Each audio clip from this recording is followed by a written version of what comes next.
বিনোদন প্রেমী বন্ধুরা, আমাদের দেশের একজন জনপ্রিয় চিত্রনায়ক ছিলেন ৯০ দশকের ওমর সানি। এই ওমর সানি ভালোবাসার মানুষকে কষ্ট পেয়ে, ভালোবাসার মানুষের সাথে প্রেম করে কষ্ট পেয়েছে।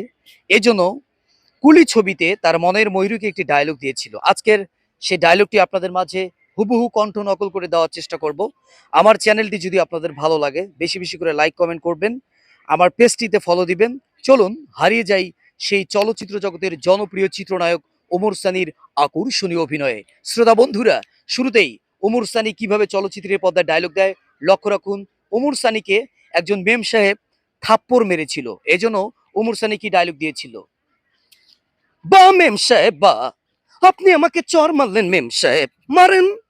আপনার বাবার গাড়ি আছে, বাড়ি আছে, টাকা আছে, পয়সা আছে মেম সাহেব, কিন্তু এই রাজ্য করলি গরিব হতে পারে মেম সাহেব, কিন্তু ইজ্জত আছে, সম্মান আছে মেম সাহেব। মেম সাহেব, যেদিন আপনি বুঝবেন মেম সাহেব, সেদিন এই রাজ্য কুল্লির গলায় মালা পরাবেন মেম সাহেব। মেম সাহেব, পৃথিবীর কোন আদালতে লেখা আছে মেম সাহেব গার্মেন্টসের শ্রমিক বলে আমি কোটিপতি মেয়ের সঙ্গে প্রেম করতে পারবো না মেম সাহেব? মেম সাহেব, আমি যদি আপনাকে না পাই মেম সাহেব, আমি এই পৃথিবীর বুকে কাউকে হতে দিব না মেম সাহেব। আই লাভ ইউ মেম সাহেব, আই লাভ ইউ মেম সাহেব, আই লাভ ইউ।